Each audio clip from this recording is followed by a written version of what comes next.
Okay, तो last class में हमने बात किया था HTTP एंड HTTPS के बारे में। आज हम थोड़ा आगे जाएंगे एंड हम HTTPS नहीं, नॉट HTTPS, हम रिक्वेस्ट रेस्पॉन्स एंड HTTP की कुछ हेडर्स है उसके बारे में बात करेंगे। तो हम स्टार्ट करते हैं। होपफुली आप लोग को लास्ट क्लास कुछ समझ आया होगा। तो देखिए, यहाँ पे एक मिनट के हेडिंग 3 हो गया है। तो देखिए, जब भी HTTP कोई भी कम्युनिकेशन करता है तो HTTP में दो पार्ट इन्वॉल्व रहते हैं। एक तो हो गया आपका रिक्वेस्ट एंड दूसरा हो गया आपका रिस्पॉन्स। ये दो बहुत ही ज़्यादा मेन पार्ट है, ठीक है। अब ये है क्या, ये हम देखते हैं।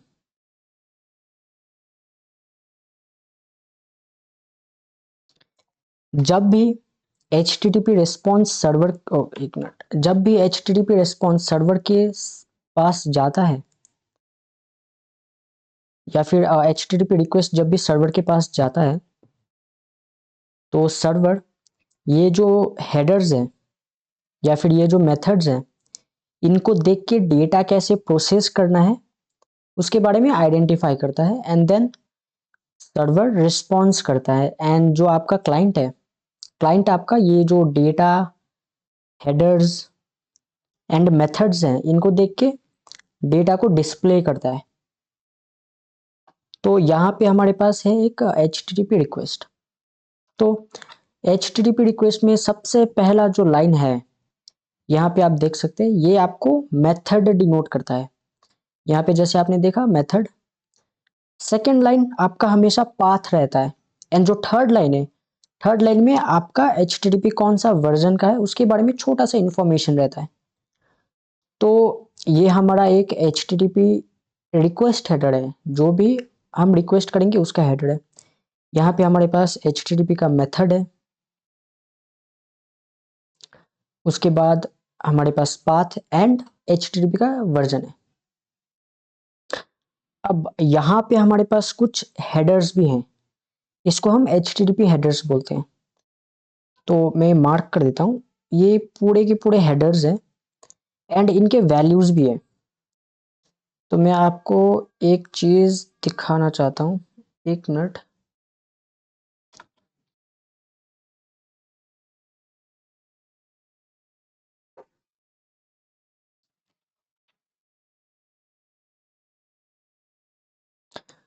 तो यहाँ पे जैसा कि हम देख सकते हैं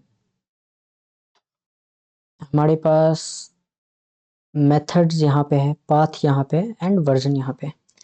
अब यहाँ पे हमारे पास हेडर्स हैं। अब आप यहाँ पे कॉलन देख पा रहे होंगे, कॉलन यहाँ पे होस्ट लिखा है, कॉलन लिखा हुआ है, ठीक है। तो जो हेडर्स है ना, आफ्टर कॉलन हेडर्स के वैल्यू यहाँ पे डिफाइन होते हैं। जैसे कि यहाँ पे एक वैल्यू है, यहाँ पे एक वैल्यू है, यहाँ पे एक वैल्यू है एंड ये आपका हेडर्स का वैल्यू हो गया। एंड ये जो है ये आपके हेडर्स नेम है। अब हेडर्स बहुत तरीके के होते हैं, इसमें किसी को कोई डाउट?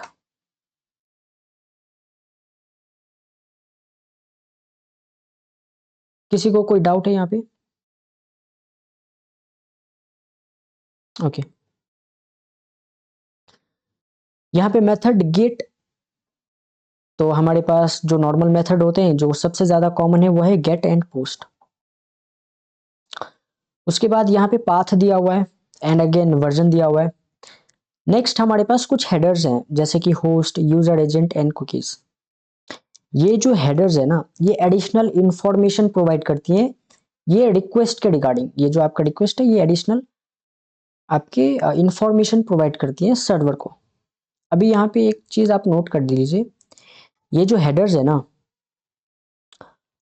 ये जो हेडर्स है ये एंड होती है एक न्यू लाइन की तरफ, ठीक है। ये जो ब्लैंक स्पेस देख रहे हैं इसको बोलते हैं न्यू लाइन। यहां से आपका हेडर एंड होता है एंड उसके बाद आपका बॉडी स्टार्ट होता है। तो ये आपका बॉडी है। तो जब भी आपने नोट किया होगा तो आपने देखा होगा बर्प में जो रिक्वेस्ट है यहाँ पे आपका हेडर रहता है, फिर बीच में कुछ स्पेस रहता है एंड देन उसके बाद आपका बॉडी रहता है। तो इसको बोलते हैं न्यू लाइन। और ये क्यों रहता है? ये इसीलिए रहता है ताकि आपका जो सर्वर है वो आइडेंटिफाई कर ले कौन सा पार्ट हेडर का है एंड कौन सा पार्ट बॉडी का है। ठीक है।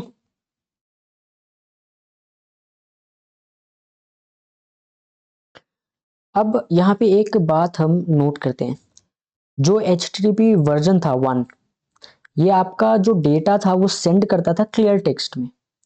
जैसे कि आप यहाँ पे देख पाएंगे, यहाँ पे HTTP वर्जन क्या है, 1.1 है ना। HTTP वर्जन 1.x, ये जो वर्जन है, ये जो HTTP डेटा सेंड करते हैं, ये आपका टोटली प्लेन टेक्स्ट में सेंड होता है। एंड हमारे पास दूसरा एक वर्जन है जो कि है HTTP 2, ये आपका लेटेस्ट वर्जन प्रोटोकॉल है, तो ये थोड़ा अपडेटेड है। अब ये HTTP वर्जन 2 में क्या हो रहा है ना, आपका जो भी डेटा जाएगा वो डेटा आपका बाइनरी के फॉर्म में जाता है। आप लोग को पता है OSI मॉडल, OSI मॉडल किस किस को पता है? तो OSI में आपका डेटा लिंक लेयर होता है। डेटा लिंक लेयर में जब HTTP 1 से अगर कोई भी आप रिक्वेस्ट सेंड करोगे तो ये प्लेन टेक्स्ट में जाएगा। लेकिन अगर आपने अपडेटेड वर्जन यूज किया हुआ है, जैसे कि यहाँ पे HTTP 2, ये जो डेटा है ना, ये आपका बाइनरी फॉर्मेट में जाएगा। अब इससे बेनिफिट क्या है? बेनिफिट सिंपली ये है कि HTTP 1 में जो भी डेटा प्लेन टेक्स्ट में जा रहा था, तो उसका एक कैरेक्टर जो भी हम यहाँ पे डालते हैं उसका एक लिमिटेशन रहता है। लेकिन जो बाइनरी डेटा है उसका लिमिटेशन नहीं रहता है, तो ये इजीली ट्रांसफर हो सकता है एंड ये काफ़ी इफेक्टिव भी रहता है। देन हमारे पास यहाँ पे है HTTP रिस्पॉन्स।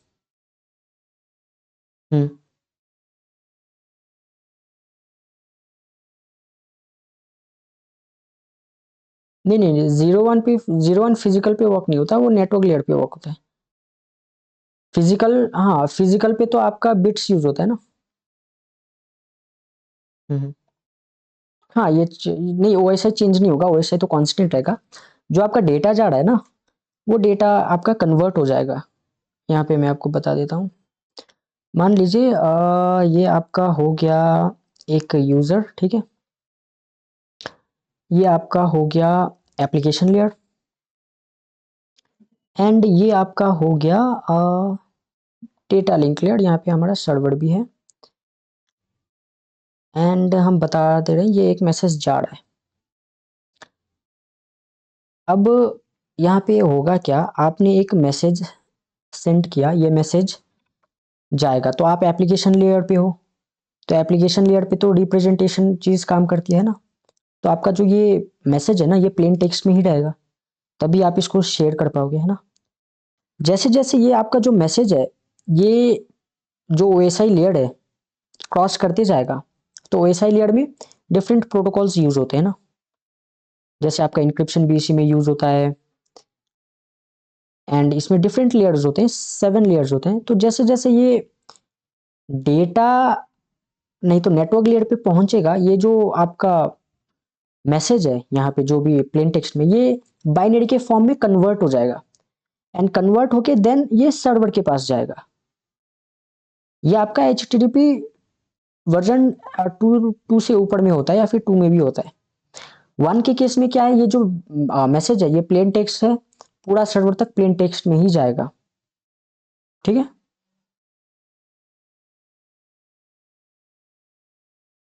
डाउट इसमें किसी को?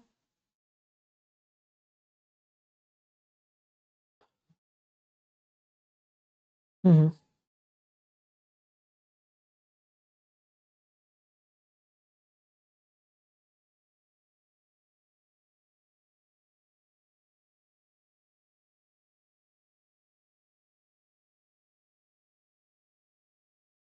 हाँ क्योंकि हम एप्लीकेशन लेयर में है ना अभी।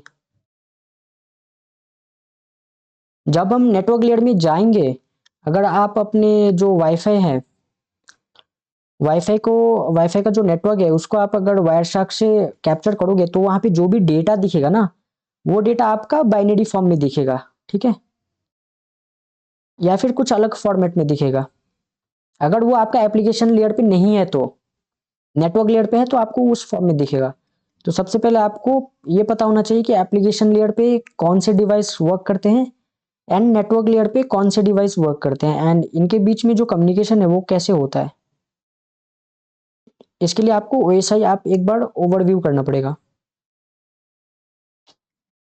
बाकी ये जो प्लेन टेक्स्ट आप देख रहे हो ना, ये जब ये जब आपका डेटा लिंक लेयर पे जाएगा तो ये कन्वर्ट हो जाएगा बाइनरी में,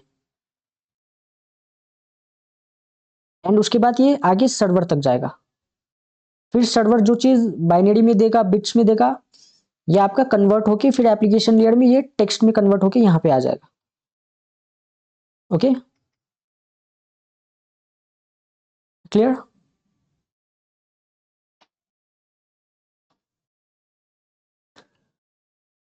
मैं कुछ पूछ रहा था। Hello, hello.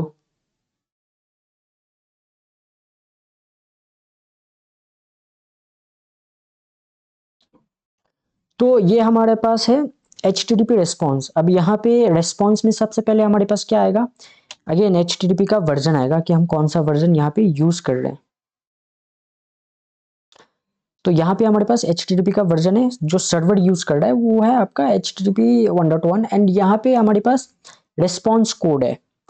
अब रेस्पॉन्स कोड के साथ साथ हमारे पास कुछ रेस्पॉन्स हेडर्स भी हैं। हमारे पास एक रिक्वेस्ट हेडर्स है, जब हम रिक्वेस्ट करते हैं तब हमारे जो भी फाइल्स हैं उसके साथ रिक्वेस्ट हेडर जाता है। जब सर्वर रिस्पॉन्स करता है तो रिस्पॉन्स के साथ साथ कुछ हेडर्स भी देता है, एंड यहाँ पे हेडर्स के वैल्यूज है, एंड ये जो पार्ट है आपका, ये आपका एक्चुअली में मेन कंटेंट है जिसको हम बोलते हैं रेस्पॉन्स बॉडी। अब यहाँ पे एक बात आप नोट कीजिएगा, यहाँ पे आप एक बात नोट कीजिए, जो सर्वर है ये आपका एक हेडर है। ये आपको क्या डिनोट करता है, ये कौन सा सर्वर ने ये रिस्पॉन्स दिया वो डिनोट करता है। सेम हमारा जैसा यूजर एजेंट है, सेम सर्वर के पास आपका सर्वर का हेडर होता है। यहाँ पे सेट कुकीज है, यहाँ पे कुछ कुकीज के वैल्यूज है, कब एक्सपायर होगा ये है, कैश कंट्रोल है, प्राग्मा है, वेरी कनेक्शन लेंथ, ये सारी चीजें। तो ये सारी चीजें एक रिस्पॉन्स में होती है। अब इसके बारे में हम थोड़ा सा देखेंगे क्या है ये। First line always denotes HTTP version then code. उसके बाद जो रेस्पॉन्स हेडर होता है उसमें हमारा content type, server, content length, ये सब आता है। अब ये सारी चीजों को देखने के लिए हमें बर्प की जरूरत नहीं है, ये सारी चीजों को हम कर्ल के थ्रू भी देख सकते हैं। अगर हमें रेस्पॉन्स या फिर रिक्वेस्ट देखना हो तो ये सारी चीजें हम कर्ल के थ्रू देख सकते हैं। तो इसके लिए मैं आपको प्रैक्टिकल दिखाना चाहूँगा। सबसे पहले मैं अपना मशीन यूज ओपन कर लूँ, 1 मिनट। कौन सा था, अच्छा ये था। ओके, यहाँ पे किसी को कोई doubt?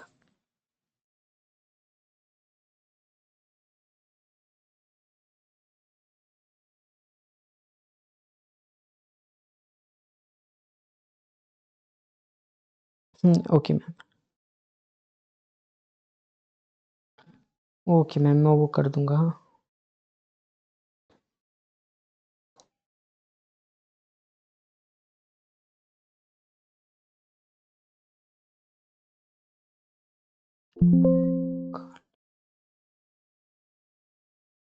Okay okay okay okay okay, hello hello hello, आप लोग शांति से बैठो, ग्रुप के टाइम में हम डिस्कस करेंगे, ठीक है?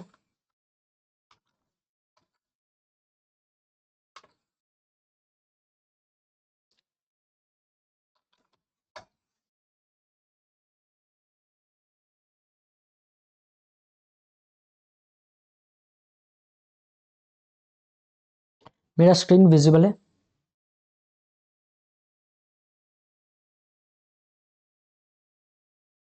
ओके, तो इन सारी चीज़ों को देखने के लिए हम कल के कुछ कमांड्स यूज करेंगे। तो लास्ट टाइम हमने क्या देखा था?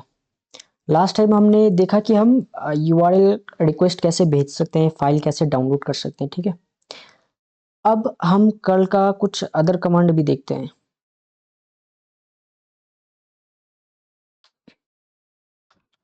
यहाँ पे मैंने कर्ल कमांड डाला एंड यहाँ पे मैंने h कमांड डाला, ठीक है। तो यहाँ पे हमारे पास हेल्प कमांड आ गया, ठीक है। तो यहाँ पे देखिए डिफरेंट ऑप्शंस है। डिफरेंट ऑप्शन में एक ऑप्शन यहाँ पे है वर्बोस का, ठीक है। तो वर्बोस जब भी अगर आप किसी भी रिक्वेस्ट के साथ -v यूज करेंगे तो वो रिक्वेस्ट का पूरा request header and response header दोनों आ जाएगा। मैं यहाँ पे जैसे यूज करता हूँ,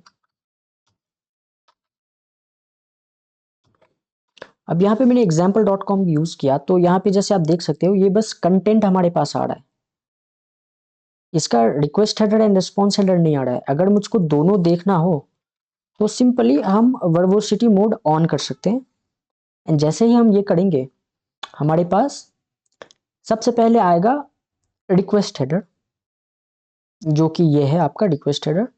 देन उसके बाद हमारे पास आएगा रिस्पॉन्स हेडर, जो कि यहाँ पे है http 1.1 200 ओके, ये सारा हमारे पास रिस्पॉन्स हेडर है।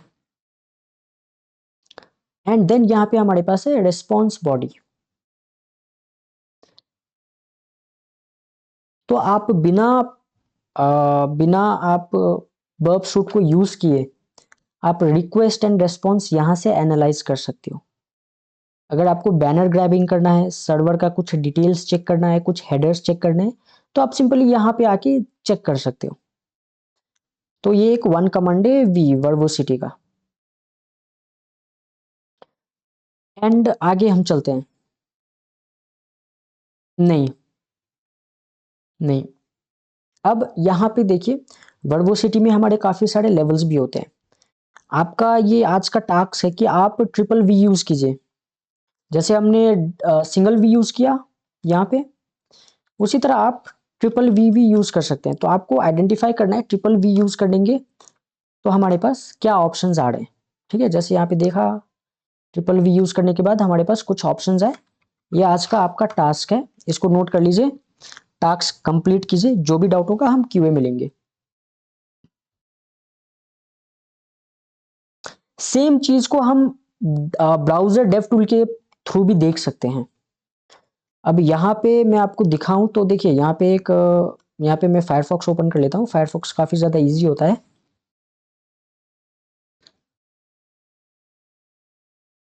तो यहाँ पे मेरा फायरफॉक्स ब्राउजर आप लोग को दिख रहा होगा। यहाँ पे मैंने कोई भी वेबसाइट टाइप किया।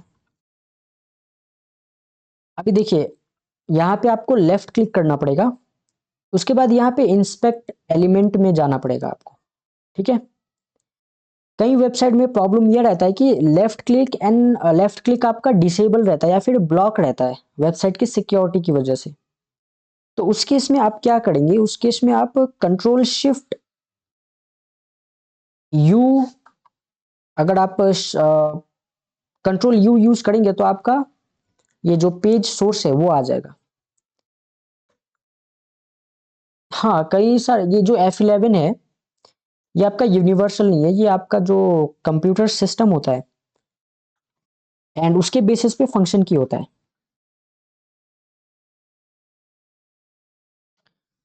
तो यहाँ पे कंट्रोल यू करने से ये आ गया है ना। अभी हमें इसको इंस्पेक्ट करना है। तो देखिए इंस्पेक्ट करने के लिए आपको सिंपली इंस्पेक्ट में जाना पड़ेगा। अभी इसको बोलते हैं डेवलपर टूल्स, ठीक है। शॉर्ट फॉर्म में इसको डेव टूल बोलते हैं। अब डेव टूल में काफी ज्यादा ऑप्शंस रहते हैं।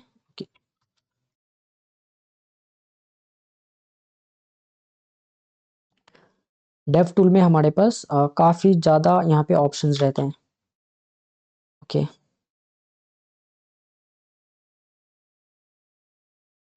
यहाँ पे आपको दिख रहा होगा।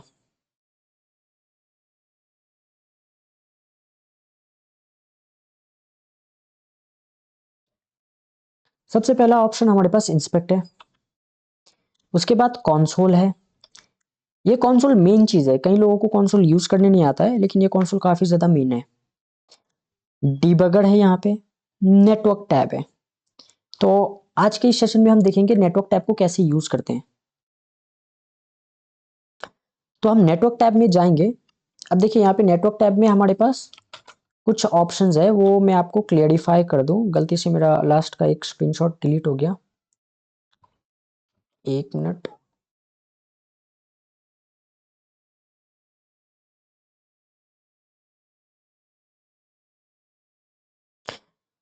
हम डेव टूल के अंदर नेटवर्क टैब में है, एंड नेटवर्क टैब में हमारे पास कुछ चीजें हैं। फर्स्ट है यहाँ पे डिलीट का ऑप्शन है यहाँ पे। सेकंड है यहाँ पे हमारा फिल्टर यूआरएल का ऑप्शन। दूसरा हमारे पास सर्च का ऑप्शन है। तीसरा हमारे पास ब्लॉक का ऑप्शन है।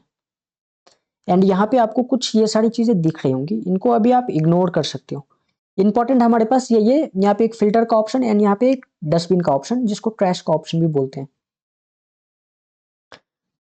तो पहले जब आप जाओगे तो आपका यहाँ पे कुछ शो नहीं होगा, आपको सिंपली रीलोड पे क्लिक करना है। जैसे ही आप रीलोड पे क्लिक करोगे, जो वेबसाइट है वो रीलोड होना स्टार्ट कर देगा। एंड जब वेबसाइट रीलोड होगा, आप नेटवर्क टैब में हर एक वो चीज देख सकते हो जो आप बर्ब के थ्रू देखते थे। तो यहाँ पे वेबसाइट क्या रिस्पॉन्स, क्या रिक्वेस्ट सेंड कर रहा है, वो सारी चीजें आप देख सकते हो। तो जैसे ही मैंने वेबसाइट को रीलोड किया, वेबसाइट ने सबसे पहला एक रिक्वेस्ट भेजा, गेट रिक्वेस्ट। उसके बाद दूसरा रिक्वेस्ट भेजा, ठीक है। अभी इस रिक्वेस्ट को हम एनालाइज भी कर सकते हैं। अगर आप सिंपली कोई भी रिक्वेस्ट पे क्लिक करोगे तो यहाँ पे इस एरिया पे आपको इस रिक्वेस्ट के रिगार्डिंग कुछ डिटेल्स शो होगा। तो हम इसको करते हैं। जैसे मैंने गेट पे क्लिक किया तो यहाँ पे देखिए, यहाँ पे कुछ हमारे पास चीजें आ गई। अब ये सेम चीज है जो हमने कर्ल के थ्रू किया था।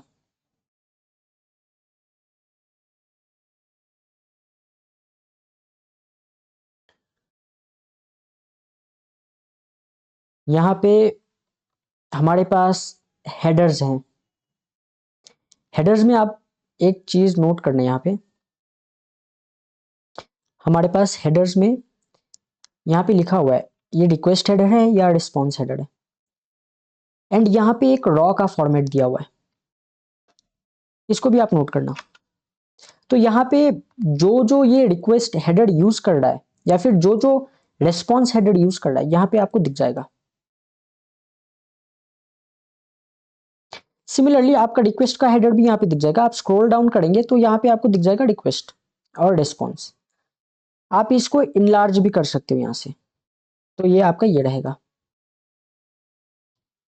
एंड बाय चांस अगर आपको यहाँ पे बैनर ग्रैबिंग फाइंड करना है तो ऑब्वियसली यहाँ पे हेडर मिल सकता है, आप यहाँ पे भी देख सकते हो। उसके बाद हमारे पास यहाँ पे एक कुकी का ऑप्शन है। आप ये पता कर सकते हो सर्वर कौन सा कुकी यूज कर रहा है, वो ऑथेंटिकेशन टोकन भी हो सकता है, फिर कुछ भी हो सकता है। देन हमारे पास रिक्वेस्ट है। तो अगर आप कोई डेटा सर्वर के पास सेंड कर रहे हो तो वो रिक्वेस्ट किस फॉर्म में जा रहा है, कौन से पैरामीटर में जा रहा है, आप डायरेक्टली यहाँ पे आके देख सकते हो। आपको इसके लिए बर्ब में जाने की जरूरत नहीं है और रिक्वेस्ट को कैप्चर करके पैरामीटर कॉपी करने की जरूरत नहीं है। आप यहाँ पे देख सकते हो सर्वर ने कौन सा रेस्पॉन्स भेजा, आप यहाँ पे देख सकते हो। टाइमिंग्स देख सकते हो, रिक्वेस्ट एंड रेस्पॉन्स का टाइमिंग क्या है, आप ये देख सकते हो। कई बार ब्लाइंड सीक्वल इंजेक्शन में क्या होता है, हम टाइमिंग के थ्रू आइडेंटिफाई करते हैं ये सीक्वल है हुआ है या नहीं है। सिमिलरली कई बार जब हम यूजर नेम इन्यूमरेट करते हैं तो टाइमिंग के बेसिस पे हमें आइडेंटिफाई करना पड़ता है फॉल्स एंड ट्रू रिजल्ट्स। तो उस केस में टाइमिंग बहुत ही ज्यादा क्रूशल रहता है। एंड टाइमिंग को मैनेज करने के लिए हम बर्प यूज करते हैं, बट टाइमिंग का ऑप्शन आपका यहाँ पे भी है। तो आप इसको भी एक बार एनालाइज कर सकते हैं। यहाँ पे रिक्वेस्ट एंड रेस्पॉन्स जो भी होगा टाइमिंग आपका शो कर देगा। तो यहाँ पे हेडर्स देखिए, अगर मुझको ये हेडर्स कॉपी करना पड़े तो मैं ऐसे करूंगा, ठीक है। कॉपी वैल्यू पे क्लिक करूंगा। कई बार ये कॉपी होता है, कई बार नहीं होता है। तो आप क्या करेंगे, यहाँ पे रॉ पे क्लिक करेंगे। अब इसको रॉ पे क्लिक करेंगे तो ये टेक्स्ट फॉर्मेट में आ गया है। अब अगर ये टेक्स्ट फॉर्मेट में आ गया, आप इसको सिंपली कहीं पे भी कॉपी करके पेस्ट कर सकते हैं। जैसे मैंने यहाँ पे किया, यह हमारा एक हुआ। एंड देन इसी तरह आप बाकी और भी कर सकते हो। सिमिलरली आप रेस्पॉन्स के साथ भी ये सारी चीजें कर सकते हो। तो ये रहा ब्राउजर वेब डेव टूल हम किस तरह से यूज करते हैं। बाकी सारी चीजें भी होते हैं, जैसे कि कंसोल कैसे यूज करें हम वो भी सीखेंगे, डीबगर कैसे यूज करें वो भी सीखेंगे, और भी हम धीरे धीरे चीजें सीखते जाएंगे। तो ये एक बेसिक सा चीज था। अगर आपके पास कर्ल का भी एक्सेस नहीं है तो भी आप रिक्वेस्ट एंड रेस्पॉन्स को इस तरह से एनालाइज कर सकते हो। किसी को कोई डाउट?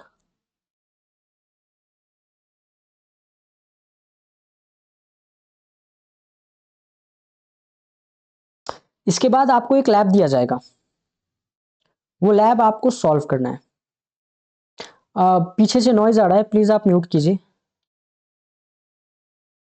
उसके बाद हम बात करते हैं हमारे HTTP हेडर्स के बारे में।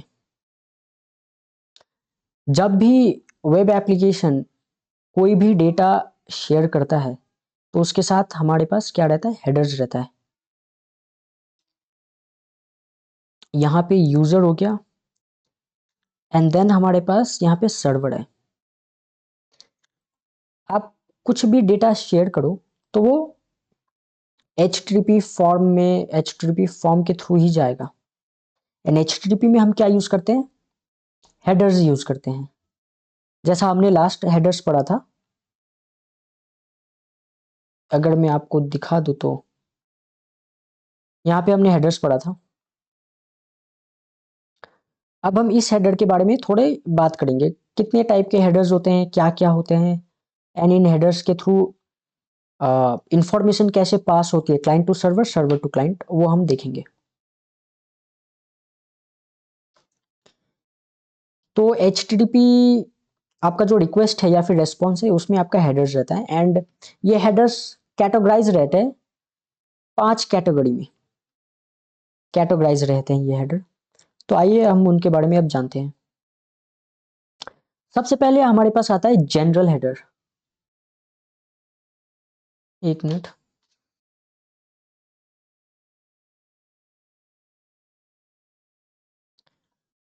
सबसे पहले हमारे पास है जनरल हेडर, उसके बाद entity header, request header, response header, and then security headers. इनको हम थोड़ी बहुत थोड़ा समझते हैं। जो जनरल हेडर्स होते हैं ना, जनरल हेडर्स में आपका जैसे डेट, टाइम, कनेक्शन, ये सारी चीजें आ जाती हैं। जिस दिन आप रिक्वेस्ट करोगे उस दिन आपका डेट क्या रहेगा, ये हेडर बताएगा। कनेक्शन को क्लोज करना है, अलाइव रखना है, आपका ये जनरल हेडर बता देगा। उसके बाद हमारे पास एंटिटी हेडर्स होते हैं। अब ये जो एंटिटी हेडर्स है ना, ये आपने जो डेटा ट्रांसफर कर रहे हो वो डेटा के बारे में कुछ इंफॉर्मेशन प्रोवाइड करता है। अब डेटा के बारे में क्या इंफॉर्मेशन प्रोवाइड करेगा तो देखते हैं। जो डेटा है इसका कंटेंट टाइप क्या है, क्या ये HTML डेटा है, ये PDF डेटा है, ये XML डेटा है, कौन सा डेटा है, ये आपका कंटेंट हेडर या फिर एंटिटी हेडर बताएगा। आप मान लीजिए एक वेबसाइट पे PDF अपलोड कर रहे हो, इमेज अपलोड कर रहे हो, तो मीडिया टाइप क्या है आपको ये बताएगा। ये सिमिलर कंटेंट टाइप की तरह ही रहता है, बस डिफरेंस ये है जो कंटेंट टाइप है वो आपका, जो आप वेब पेज एक्सेस कर रहे हो या फिर जो आप वेब पेज सेंड कर रहे हो उसका कंटेंट क्या है ये बताता है। एंड अगर मान लीजिए कोई एक वेबसाइट है जिसमें फाइल अपलोड का फंक्शनैलिटी है, आपने जो फाइल अपलोड किया वो फाइल जो आपने अपलोड किया वो कौन से टाइप का है, ये आपका मीडिया टाइप बताता है। उसके बाद कंटेंट लेंथ है, आपका जो डेटा है वो कितना बड़ा है, सर्वर को ये आइडेंटिफाई कंटेंट लेंथ की वजह से होता है। उसके बाद हमारे पास कंटेंट इनकोडिंग है, जो भी आप कंटेंट भेजोगे वो कंटेंट आपका कंप्रेस हुआ रहता है। कंप्रेस क्यों हुआ रहता है, ताकि जो इंटरनेट पे जो भी आपका डेटा ट्रैवल होता है वो आपका कंप्रेस फॉर्म में यूज होता है ताकि जल्दी से ट्रैवल करे। एंड जब ये सर्वर के पास जाता है, ये जो सर्वर है आपका, ये कंटेंट इनकोडिंग या फिर ये कंटेंट इनकोडिंग जो हेडर है उसको पढ़ के पता लगा लेता है कि यहाँ पे कौन सा इनकोडिंग यूज किया है एंड मुझको इसको डिकम्प्रेस कैसे करना है। सिमिलरली जैसे हम रार फाइल को अनजिप कर लेते हैं, हमें पता रहता है कि अच्छा ये रार है, इसको ऐसे अनजिप करते हैं। सर्वर को भी ये कंटेंट देख के पता रहता है कि अच्छा इसको कैसे अनजिप किया जाए। यहाँ पे किसी को कोई डाउट?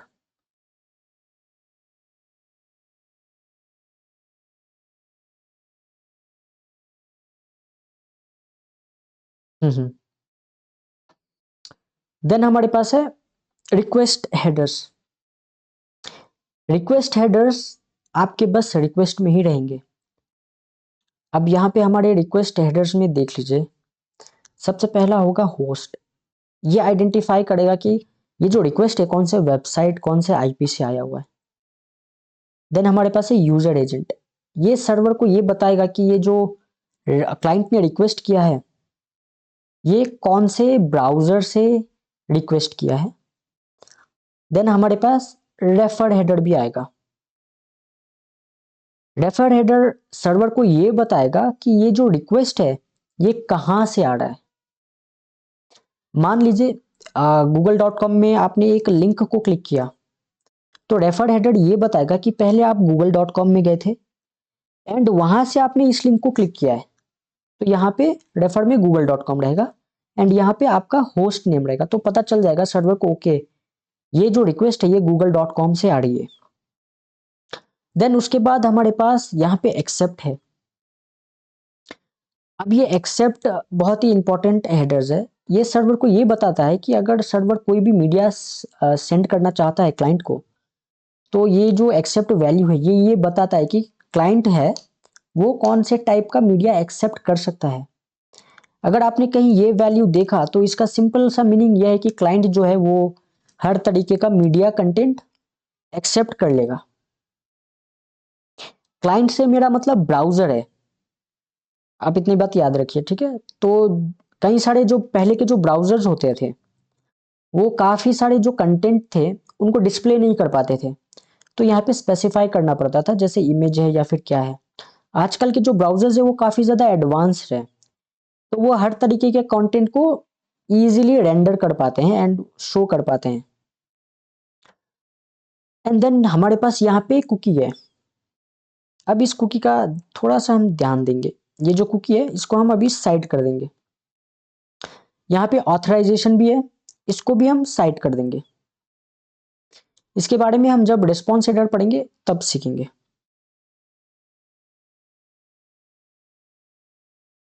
अब यहाँ पे देखिए रिस्पॉन्स हेडर में कुछ चीजें कॉमन होती है जैसे server, set cookie, authentication, authorization. अब यहाँ पे देखिए जब सर्वर रिस्पॉन्स हेडर भेजता है ना तो सर्वर का खुद का जो इंफॉर्मेशन है वो भी भेज देता है। ये भी एक हेडर है। इसको हम इनेबल या डिसेबल कर सकते हैं। अगर मैं चाहूँ तो इसको मैं सर्वर से रिमूव भी कर सकता हूँ, क्योंकि सर्वर कॉन्फ़िगरेशन में हम ये सारी चीजें हटा भी सकते हैं, ऐड भी कर सकते हैं। यहाँ पे सेट कुकी का जो ऑप्शन है इसको हम थोड़ा सा समझते हैं।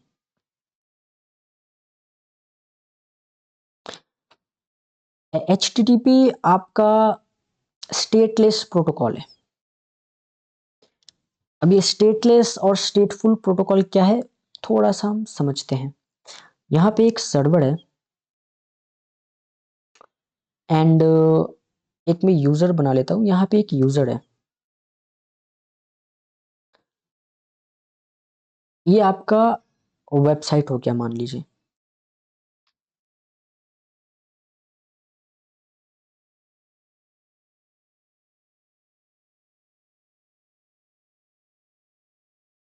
आप वेबसाइट पे लॉगिन किए यूजर नेम पासवर्ड डाल के, सर्वर ने उसको वेरीफाई किया, सर्वर ने रिस्पॉन्स दिया।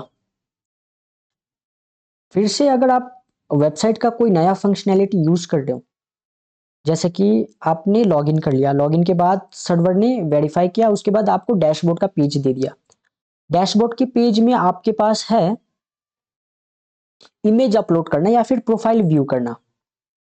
तो जब आप इस प्रोफाइल व्यू के ऑप्शन पे क्लिक करोगे ना मान लीजिए ये प्रोफाइल व्यू का ऑप्शन है, जब आप इस पे क्लिक करोगे ना, आपका एक HTTP रिक्वेस्ट जाएगा, ब्राउजर खुद एक HTTP रिक्वेस्ट सेंड कर देगा सर्वर के पास, एंड सर्वर देखेगा ओके आपका ये रिक्वेस्ट आया हुआ है, एंड सर्वर उस समय क्या बोलेगा, सर्वर उस समय बोलेगा आपने ये जो URL दिया हुआ है ना, इसको एक्सेस करने का आपके पास परमिशन ही नहीं है। अगर आपको ये URL एक्सेस करना है तो आपको सबसे पहले अपना यूजर नेम एंड पासवर्ड देना पड़ेगा। तो आप बोलोगे नहीं हमने तो पहले रिक्वेस्ट में दिया था।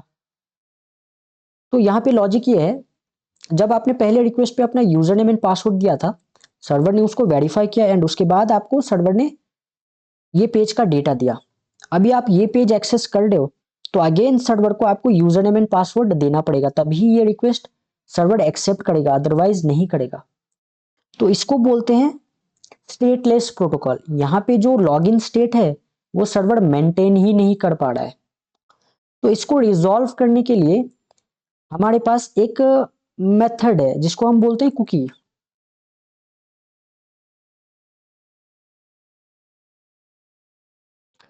अब क्या होता है यहाँ पे समझ लीजिए, पहले बार जब आप लॉगिन करोगे सर्वर के पास ये जाएगा लॉगिन रिक्वेस्ट। अब सर्वर क्या करेगा, सर्वर इस लॉगिन रिक्वेस्ट को एक कुकी के फॉर्म में कन्वर्ट कर देगा, एंड जब सर्वर रिस्पॉन्स भेजेगा ना तो रिस्पॉन्स में सर्वर आपको ये बोलेगा कि भाई साहब ये रहा कुकी, इसको आप सेट कर लो। तो जब ये आपका जो क्लाइंट इसको एक्सेप्ट करेगा तो क्लाइंट के पास क्या चला गया, कुकी चला गया। जब नेक्स्ट टाइम आप सेम रिक्वेस्ट या फिर कुछ किसी दूसरा रिक्वेस्ट अगर आप भेजोगे ना, तो ब्राउजर क्या करेगा, जो सर्वर ने ब्राउजर को सेट कुकी का वैल्यू दिया था, ब्राउजर क्या करेगा इसको HTTP हेडर में सेट करके भेज देगा। अब नेक्स्ट टाइम जब ये रिक्वेस्ट सीधा सर्वर के पास जाएगा तो सर्वर बोलेगा भाई साहब आपका ऑथेंटिकेशन कहाँ है। तो HTTP हेडर में जब ये सर्वर देखेगा तो यहाँ पे होगा एक कुकी, एंड इस कुकी को सर्वर अपने स्टोर्ड कुकी के साथ मैच करेगा, और जैसे ही मैच करेगा सर्वर को पता चल जाएगा ओके इसका यूजर नेम या फिर पासवर्ड ये है, एंड सर्वर इसी तरह रिक्वेस्ट एंड रिस्पॉन्स देता रहेगा। तो इसको बोलते हैं हम स्टेटलेस प्रोटोकॉल। तो HTTP हमेशा याद रखिएगा, HTTP स्टेटलेस प्रोटोकॉल है। स्टेटफुल प्रोटोकॉल भी होते हैं। स्टेटलेस प्रोटोकॉल को हमने स्टेटफुल बनाने के लिए हमने कुकी का यूज किया। तो यहाँ पे जैसा कि आपने देखा होगा हमारे पास रिस्पॉन्स में सेट कुकी है, तो ये सर्वर देता है भाई साहब ये रहा आपका सेट कुकी, आपने जो यूजर नेम पासवर्ड दिया था उसका इनकोडेड वर्जन ये है। जब भी आप दूसरा रिक्वेस्ट मुझको भेजोगे तो उसके साथ ये जरूर भेजना ताकि मैं आइडेंटिफाई कर पाऊं आप इस चीज को एक्सेस करने के लिए ऑथराइज्ड हो या नहीं हो। तो ब्राउजर जब कोई रिक्वेस्ट भेजेगा तो रिक्वेस्ट के साथ यहाँ पे कुकी भी भेजेगा। अब यहाँ पे नोट कीजिए ये कुकी और ये कुकी सेम है क्योंकि ये कुकी सर्वर ने ही दिया है, एंड ब्राउजर इस कुकी को दोबारा भेजेगा। ऑथराइजेशन में भी सेम होता है, बस कुकी की जगह सर्वर ऑथराइजेशन हेडर शेयर कर देता है, एंड जब सर्वर ने ऑथराइजेशन हेडर शेयर किया है तो ब्राउजर भी ऑब्वियसली सेम ही चीज रिटर्न करेगा सर्वर को वेरिफिकेशन के लिए। तो होपफुली आपको ये कॉन्सेप्ट क्लियर हो गया होगा स्टेटफुल एंड स्टेटलेस प्रोटोकॉल के बारे में। यहाँ पे किसी को कोई डाउट?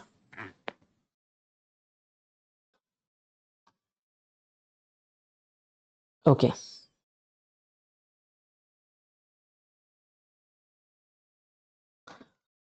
अब हमारे पास यहाँ पे सिक्योरिटी हेडर्स भी हैं। अब देखिए सिक्योरिटी हेडर्स बहुत ही ज्यादा इंपॉर्टेंट होते हैं। पहले के जो वेब ब्राउजर्स थे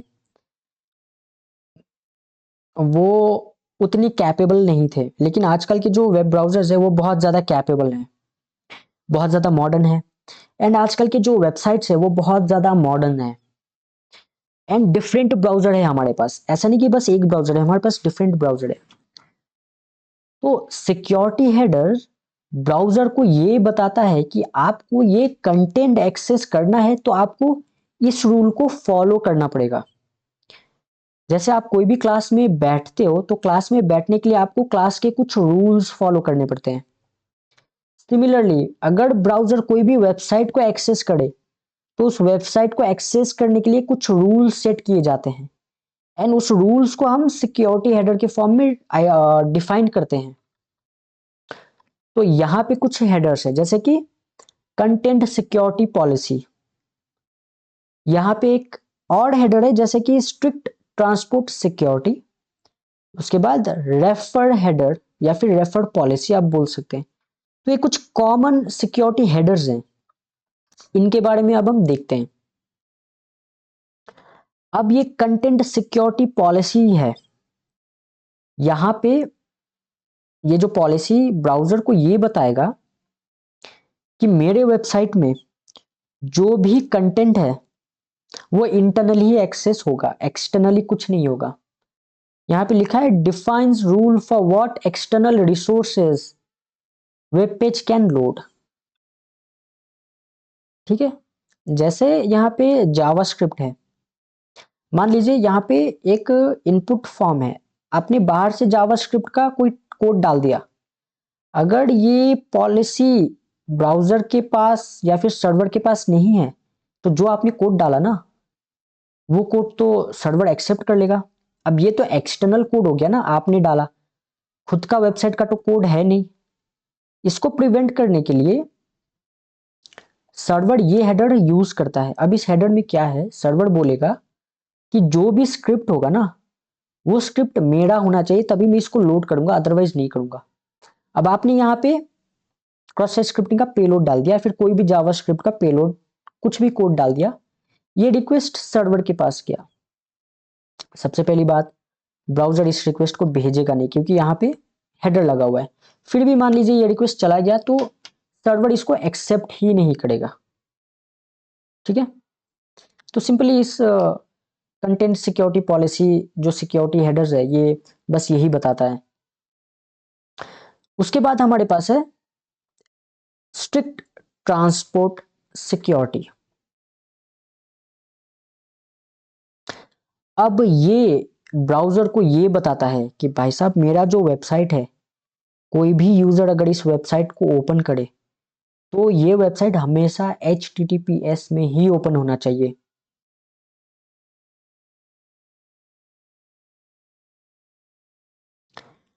अगर कोई मेरे वेबसाइट को HTTP के थ्रू ओपन करना चाहे तो आप उसको फोर्सफुली HTTPS में रीडायरेक्ट कर दो। ये हेडर आपका ये बताता है। आपने देखा होगा बैंकिंग वेबसाइट का जो फ्रंट पेज होता है वो HTTP पे काम करता है, लेकिन जैसे ही आप पेमेंट की तरफ बढ़ते हो ये HTTP आपका HTTPS में कन्वर्ट हो जाता है। तो ये कन्वर्ट क्यों होता है, ये कन्वर्ट इसी हेडर की वजह से होता है। सेकंड हमारे पास है रेफर पॉलिसी। अब यहां पे हमारे पास रेफर पॉलिसी है। आपको रेफर हेडर के बारे में पता है, हमने रेफर हेडर के बारे में बताया कि अगर आप google.com में, जैसे यहाँ पे google.com है, यहाँ पे अगर आपने किसी लिंक को ओपन किया तो रिक्वेस्ट गया सर्वर के पास। जब रिक्वेस्ट जाएगा ना तो रिक्वेस्ट हेडर में आपका यहाँ पे एक रेफर हेडर भी रहेगा। रेफर हेडर में आपका रिक्वेस्ट कहाँ कहाँ से आ रहे हो आप वो लिखा रहेगा। जैसे मान लीजिए मैं विकिपीडिया से यूट्यूब पे गया तो यहाँ पे क्या लिखा रहेगा, विकिपीडिया लिखा रहेगा। सिमिलरली ये आपका जो सिक्योरिटी हेडर है रेफर पॉलिसी, ये आपको ये बताता है, आपके वेबसाइट आपके ये ब्राउजर को ये बताता है कि मेरा अगर वेबसाइट कोई भी एक्सेस करे एंड मेरे वेबसाइट से वो किसी और जगह जाए या फिर किसी और वेबसाइट में जाए तो जो नेक्स्ट वेबसाइट है उसको बस ये बताना कि कौन से वेबसाइट से मैं आया हूं। ये मत बताना कि कौन से वेबसाइट से मैं आया, मेरा कौन सा पाथ था, ये सारी चीजें मत बताना। तो यहाँ पे इसलिए ये ऑरिजिन दिया हुआ है। इसको मैं और अच्छे से आपको क्लियर कर देता हूँ। तो इसको हम क्लियर करने के लिए एक बार हम अपना ये यूज कर लेते हैं। रेफर पॉलिसी काफी ज्यादा इंपॉर्टेंट है। अगेन यूजर, उसके बाद हमारे पास है सर्वर। ये आपका यहां पे है बैंकिंग वेबसाइट। बैंकिंग वेबसाइट के अंदर आपने देखा एक यूट्यूब का लिंक या फिर एक वीडियो का लिंक। लेट्स से आपने एक यूट्यूब का लिंक देख लिया। आप पहले यहां पे गए बैंकिंग वेबसाइट में, उसके बाद आप यूट्यूब पे गए, उसके बाद आपने कोई एक वीडियो देखा, तो ये रहा आपका यूट्यूब का रिक्वेस्ट। अब जब आप HTTP रिक्वेस्ट हेडर देखोगे ना, तो यहाँ पे एक रेफर हेडर भी रहेगा। अब रेफर हेडर अगर मिसकॉन्फ़िगर्ड रहा ना, तो रेफर हेडर आपको बता देगा कि ये जो पर्सन है, ये पर्सन SBI के बैंकिंग वेबसाइट में था, डैशबोर्ड में था, डैशबोर्ड के अंदर ट्रांजैक्शन हिस्ट्री चेक कर रहा था, तो पूरा का पूरा URL दे देगा। क्योंकि हमने स्टार्टिंग में देखा ना, कोई भी वेब में रिसोर्स एक्सेस करने के लिए हम URL फॉर्म करते हैं, तो पूरा का पूरा URL दे देगा। एंड URL अगर दे देगा तो सर्वर के पास URL जाएगा। कोई भी इस रिक्वेस्ट को इंटरसेप्ट करेगा तो उसको तो पता चल जाएगा ना आपका सीक्रेट इंफॉर्मेशन। यहाँ पे कुछ सेंसिटिव डेटा भी हो सकता है जो कि एक्सपोज हो रहा हो। इसी को प्रिवेंट करने के लिए रेफर्ड पॉलिसी यूज होता है। तो रेफर्ड पॉलिसी में बेसिकली क्या होता है, रेफर्ड पॉलिसी में आपका जो वेबसाइट का नाम है बस वही जाएगा, उसके आगे कुछ भी पाथ लोकेशन नहीं जाएगा। तो मान लीजिए आप यहाँ पे ट्रांजेक्शन पेज पे हो, आपने यूट्यूब पे क्लिक किया, अब आपका जो रेफर्ड हेडर है वो प्रॉपरली कॉन्फ़िगर्ड है, तो यहाँ पे रेफर में क्या दिखाएगा, sbi.com बस दिखाएगा, एंड यहाँ पे ये चला जाएगा। अब किसी को भी ये पता नहीं कि आप sbi.com में कौन सी लोकेशन पे हो। तो रेफर हेडर ये काम करता है, एंड ये बहुत ज्यादा इंपॉर्टेंट है। बैंकिंग सेक्टर्स, इंश्योरेंस सेक्टर्स, काफी जगह ये यूज होता है, एंड ये यूज होना भी चाहिए। किसी को कोई डाउट? ओके, तो हमारे पास अब, हाँ, हमारे पास हमारे पास है कर्ल। अब देखिए, प्रीवियसली हमने देखा कि वर्बोसिटी हम यूज करके कैसे रिक्वेस्ट एंड रिस्पॉन्स दोनों देख सकते हैं। अब हम बात करेंगे अगर बस हमें हेड देखना है तो हम कैसे देखें। अब हेड रिक्वेस्ट का मतलब मैं आपको एक्सप्लेन कर देता हूं।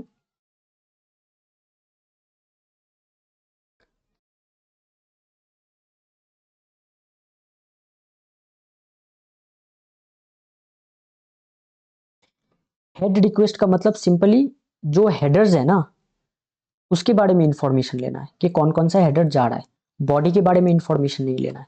तो कल हमें एक फैसिलिटी प्रोवाइड करता है जिसके थ्रू हम हेड रिक्वेस्ट चेक कर सकते हैं। तो आइए चेक करते हैं। मेरा कौन सा था कमांड, यहाँ पे हमने कमांड V लगाया, हमारे पास यहाँ पे ये हेडर तो आया, हेडर के साथ साथ कुछ इंफॉर्मेशंस भी आए। रिस्पॉन्स हेडर तो आया, रिस्पॉन्स हेडर के साथ साथ बॉडी भी आया। अभी मुझको बस ये हेडर ही चेक करना है, बाकी कुछ चेक नहीं करना है। तो उस केस में हमें एक कमांड देना पड़ेगा सिंपली हेड चेक करने के लिए। Head means header. तो कमांड है आपका स्मॉल आई या फिर कैपिटल आई। ठीक है, कमांड आपको एक ही देना है। मैंने यहाँ पे कैपिटल आई लगाया, तो कैपिटल आई लगाते यहाँ पे क्या हुआ, जो रिस्पॉन्स हेडर है ना, बस वो दिखने लगा मुझको। यहाँ पे देखिए ये रिस्पॉन्स हेडर है। अब आप आइडेंटिफाई कैसे करोगे ये रिस्पॉन्स हेडर है या फिर रिक्वेस्ट हेडर है। तो सिंपली जो रिस्पॉन्स होगा ना, उसके आगे आपके कुछ नंबर्स दिए होंगे, जैसे यहाँ पे HTTP वर्जन दिया है, उसके बाद कुछ नंबर्स दिया होगा। जो रिक्वेस्ट हेडर होगा ना, रिक्वेस्ट हेडर में आपका सबसे पहले कुछ मेथड दिया होगा, जैसे यहाँ पे HTTP है ना, तो फर्स्ट लाइन क्या होगा, कुछ मेथड होगा, जैसे गेट होगा, पोस्ट होगा, उसके बाद सेकेंड लाइन में लोकेशन होगा, उसके बाद थर्ड लाइन में आपका ये वर्जन होगा। तो यहाँ पे ये देखिए, जैसे ही हमने कर्ल हाइफन कैपिटल आई डाला, हमें रिस्पॉन्स हेड मिल गया। अगर आपको दोनों देखना हो तो आप दोनों इन द सेंस, जैसे यहाँ पे हमें बस रिस्पॉन्स हेडर ही दिख रहा है, मुझको रिस्पॉन्स बॉडी भी देखना है, तो उसके लिए सिंपली कर्ल स्मॉल आई, तो जैसे ही मैं स्मॉल आई प्रेस करूंगा यहाँ पे मेरे पास कंटेंट भी आ गया एंड रिस्पॉन्स हेडर भी आ गया एंड रिस्पॉन्स बॉडी भी आ गया। तो ये डिफरेंस है capital I and small I में। अगर आपको बैनर ग्रैब करना है या फिर बैनर ग्रैबिंग का अगर आप पीओसी ले रहे हो तो आप इस कमांड को यूज करो, आपको बैनर टोटली दिखा देगा। किसी को कोई डाउट?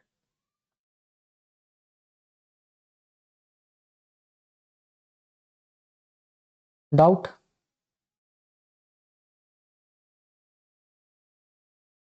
हाँ वैल्यूएबल है, हाँ वैल्यूएबल है।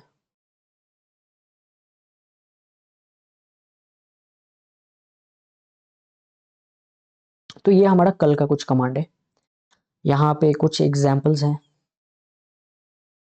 अब देखिए जो कर्ल है ना, कर्ल के थ्रू हम हेडर्स भी डिफाइन कर सकते हैं। जैसे हमने यहाँ पे ब्राउजर में देखा ना, ये डिफरेंट सारे ये जो हेडर्स आप देख रहे हो ना, जैसे रिक्वेस्ट हेडर्स हैं, रिस्पॉन्स हेडर्स हैं, अभी हमने हेडर के बारे में पढ़ा ना। जैसे यहाँ पे कुछ हेडर्स हैं, डेट हो गया, ई टैग हो गया, ये सारे हेडर्स आप कर्ल के थ्रू डिफाइन भी कर सकते हो। यहाँ पे जो हेडर्स है, अगर मैं चाहूं, तो मैं ये हेडर कर्ल के थ्रू सेंड कर सकता हूं। अगर मैं चाहूं तो मैं ये हेडर कर्ल के साथ मैनुअली सेट करके सेंड कर सकता हूं। अब इससे फायदा क्या होगा? एक तो फायदा यह है कि आपको हेडर चेंज करने के लिए या फिर कोई भी हेडर सेंड करने के लिए वर्ब पे रिलाई नहीं करना पड़ेगा। दूसरा बेनिफिट ये रहेगा कि आपको पता चलेगा कि ओके वेबसाइट कौन से हेडर पे किस तरह से रिस्पॉन्स कर रहा है। जैसे मान लीजिए यहाँ पे एक यूजर एजेंट है, अगर आप ये वेबसाइट इस ब्राउजर पे ओपन करेंगे तो आपको पता चलेगा ओके ये वेबसाइट जो ये इस ब्राउजर पे कैसे ओपन हो रहा है, कैसे रिएक्ट कर रहा है। लेकिन मान लीजिए आपने ये यूजर एजेंट खुद सेट कर लिया एंड यहाँ पे मैंने जो रिक्वेस्ट किया था वो लाइनक्स के थ्रू किया था। मान लीजिए आप विंडोज सिस्टम पे हो, लेकिन आपने इस यूजर एजेंट को मैनुअली कॉन्फ़िगर किया एंड यहाँ पे जो आपने ब्राउजर का नेम डाला वो मैकबुक के ब्राउजर का नेम डाल दिया या फिर मोबाइल के ब्राउजर का नेम डाल दिया एंड आपने सर्वर को भेज दिया एंड सर्वर उसी के बेसिस पे आपको रिस्पॉन्स देगा। तो आप देख सकते हो कि रिस्पॉन्स में क्या आ रहा है। कई बार कुछ चीजें सेंसिटिव निकल आती हैं, कई बार नहीं निकल आती है। जैसे मैं आपको एक एग्जांपल दूंगा, मोबाइल वेबसाइट्स जो पहले होती थी, आजकल भी होती है नो डाउट, वो जो वेबसाइट्स होती है अगर उस पे आप फोन पे वेबसाइट को एक्सेस करोगे तो कई सारे जो डेटा है वो फोन पे शो नहीं होती। जैसे गवर्नमेंट के काफी सारे वेबसाइट्स हैं, अगर उस पे आप फोन पे ओपन करोगे ना तो फोन पे कुछ ऑप्शन शो नहीं होगी एंड सेम वेबसाइट को अगर आप ब्राउजर के थ्रू या फिर टैबलेट के थ्रू या फिर कंप्यूटर के थ्रू ओपन करोगे ना तो वो सारे ऑप्शंस शो होने लगते हैं। तो ये होता किसकी वजह से? ये होता है आपका यूजर एजेंट की वजह से। एंड अगर इसी को आप मैनिपुलेट कर दोगे तो हो सकता है कि आपके पास कुछ सेंसिटिव इंफॉर्मेशन या फिर कुछ ऐसे इंफॉर्मेशन आ जाए जो आपके पास आना नहीं चाहिए। ये बात क्लियर है आप लोगों को? तो अब हम देखते हैं कर्ल के थ्रू हम कैसे हेडर्स को सेट कर पाए। तो यहां पे देखिए हेडर सेट करना है कर्ल के थ्रू तो हम -H लगा के ही हेडर सेट करते हैं। बट कर्ल में कुछ चीजें एडिशनली है, एडिशनली तो नहीं है मतलब कुछ चीजें रिजर्व्ड है। जैसे अगर आपको कुकी भेजना हो ना तो कुकी के लिए आप -B या -C ही लगा के भेजोगे। सिमिलरली अगर आपको यूजर एजेंट सेंड करना हो ना तो उसके लिए आप हाइफन ए ही लगा के सेंड करोगे। ये दोनों ही हेडर्स हैं, लेकिन इनको लगाने का तरीका एकदम अलग है। एंड इन दोनों चीज को छोड़ के कोई भी आप हेडर लगाओ, उसको आप हाइफन एच के थ्रू लगा सकते हो। तो आपको याद रखना है, अगर आप यूजर एजेंट भेज रहे हो तो हाइफन ए, एंड कुकी भेज रहे हो तो हाइफन बी या फिर हाइफन सी। मैं कॉमनली हाइफन सी यूज करता हूं। अगर आप इंटरनेट पे कोई भी देखोगे रिक्वेस्ट रिस्पॉन्स, तो आप नोट करना, हाइफन एच लगा के उन्होंने हेडर तो मेंशन किया है, उसके बाद कुकी मेंशन करने के टाइम में किसी जगह हाइफन बी रहता है, किसी जगह हाइफन सी रहता है। तो आप कंफ्यूज मत होना, इसका लॉजिक बस यही है कि कुछ चीजें रिजर्व्ड है। तो हम देखते हैं हेडर कैसे सेट करते हैं। यहाँ पे कुछ एग्जाम्पल दिया है, मैं आपको बता देता हूँ।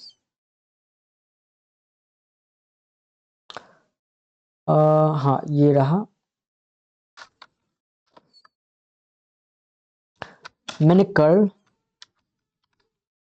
example.com, ठीक है। अब मुझको क्या करना है, मुझको हेडर सेट करना है। तो हाइफन ए डबल कोट, उसके बाद हेडर। अब मैं हेडर यहां से कॉपी कर लेता हूं। तो यूजर एजेंट मैं देख लेता हूं, ये रिक्वेस्ट हेडर है, और रिक्वेस्ट हेडर में यहाँ पे हमारा यूजर एजेंट है। मैंने पूरा का पूरा कॉपी कर लिया। अच्छा, मैं इसको यहाँ पे कॉपी कर लेता हूँ। कहाँ गया यूजर एजेंट, यहाँ पे।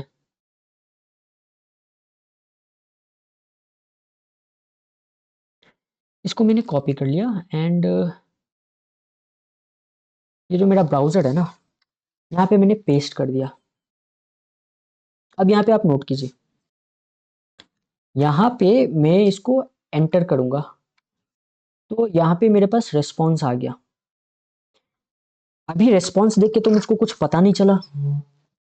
अभी मैं क्या करूंगा, अभी मैं हेडर्स एनालाइज करूंगा। मैंने यहाँ पे क्या किया, मैंने यहाँ पे रिस्पॉन्स हेड चेक करने के लिए मैंने आई कमांड भी डाल दिया।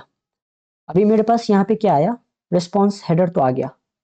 अभी मुझको पता चला, ओके, ये जो यूजर एजेंट है इसके साथ ये वेबसाइट इस तरह से रिएक्ट कर रहा है। क्या हो अगर मैं इसका जो वर्जन है वो चेंज कर दूं, जैसे लाइनक्स x64 है, मैं अगर इसको 68 कर दूं, ये चीज होता नहीं है।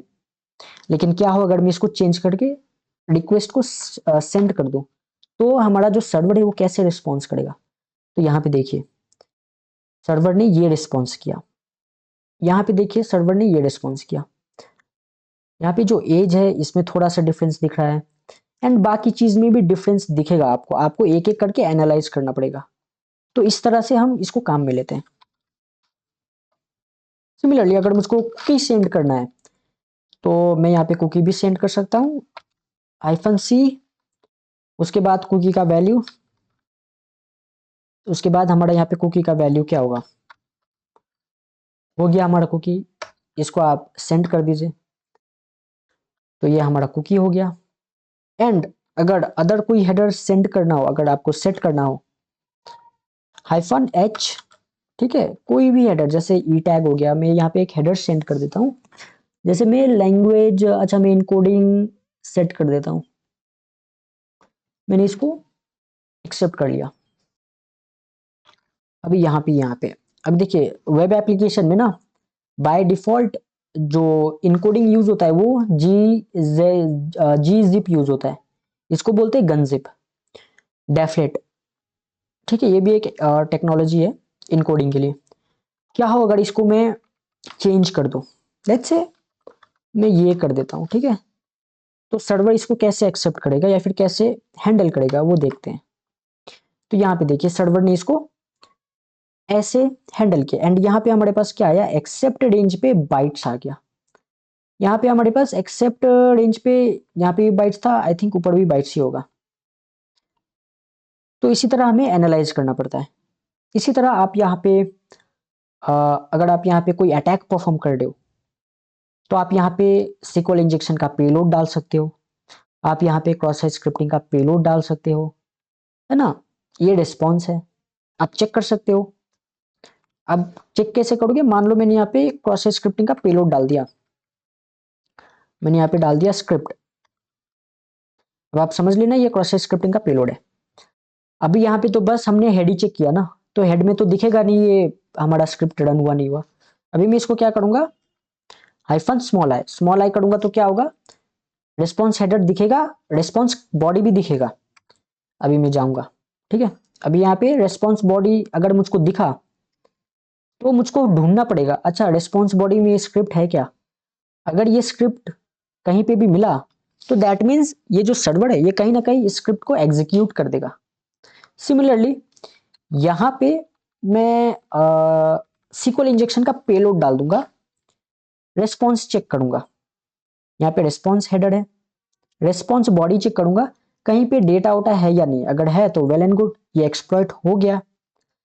अब यहाँ पे आप डरिए मत, क्योंकि यहाँ पे ये कुछ दिखाई नहीं दे रहा है, यहाँ पे मतलब कुछ मतलब जो सर्वर है वो शो नहीं कर रहा, आप उसका चिंता मत कीजिए, क्योंकि यहाँ पे हमने एक तो जो कुकी है वो इनवैलिड सेट किया है, एंड जो हमारे पास ये है इनकोडिंग मेथड वो हमने इनवैलिड सेट किया है, तो सर्वर इसको इनकोड नहीं कर पा रहा है, मतलब डीकंप्रेस करके रिस्पॉन्स नहीं भेज पा रहा है। तो बस उसी का ये आपका रिजल्ट है। इतना क्लियर है आपको, किसी को कोई डाउट?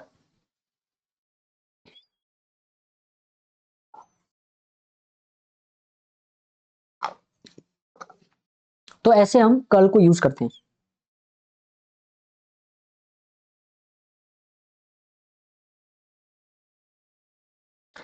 अब हम सेम ब्राउजर डेव टूल में जाएंगे ना, तो ब्राउजर डेव टूल में हम इस चीज को कर सकते हैं, जो रिक्वेस्ट अगर आपको भेजना हो तो ये रिक्वेस्ट हम ब्राउजर डेव टूल के थ्रू भी कर सकते हैं। ये हम अभी देखते हैं। तो हमने हेडर्स भी कंप्लीट कर लिया, अब हम चलते हैं इसके बारे में। हमारे पास है मेथड ना, तो हमने हेडर देखा, अब हम देखते हैं मेथड। जैसे हमारे पास गेट पोस्ट ये सारे मेथड है, तो हम मेथड देखते हैं। आई थिंक हम मेथड एंड ये सारी चीजें कल करें, क्योंकि अभी ऑलरेडी ज्यादा टाइम हो चुका है, तो हम क्यूए ले लेते हैं। कल की क्लास में हम ये सारी चीजें डिस्कस करेंगे, मेथड्स एंड जो कोड्स थे हमारे, जैसे 200 ओके, ये क्यों है, क्यों आ रहा है, इसका मतलब क्या है, कौन कौन से मेथड होते हैं, आप मेथड को खुद कैसे भेज सकते हो, मेथड के साथ साथ आप डेटा कैसे भेज सकते हो। तो ये सारी चीजें हम कल की क्लास में डिस्कस करेंगे। तो आज हम अपना डाउट ले लेते हैं। नहीं नहीं भाई, क्वेश्चन क्या है आप वो बताओ।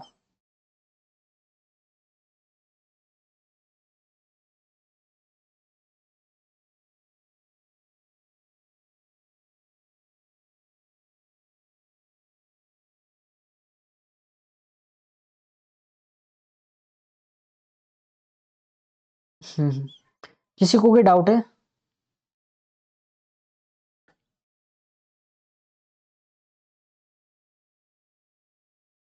ओके, आज के क्लास में किसी को कुछ डाउट? ओके।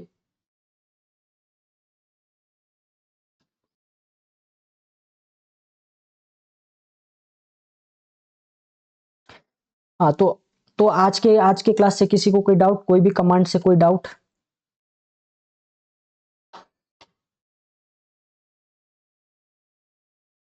हाँ, कमांड्स आप लोगों ने नोट किए है ना, एक्सरसाइज।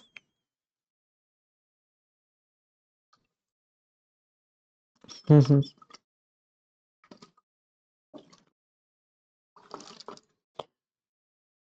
ठीक है, तो फिर आप लोग थोड़ा वेट करो, तो कोई डाउट नहीं है ना?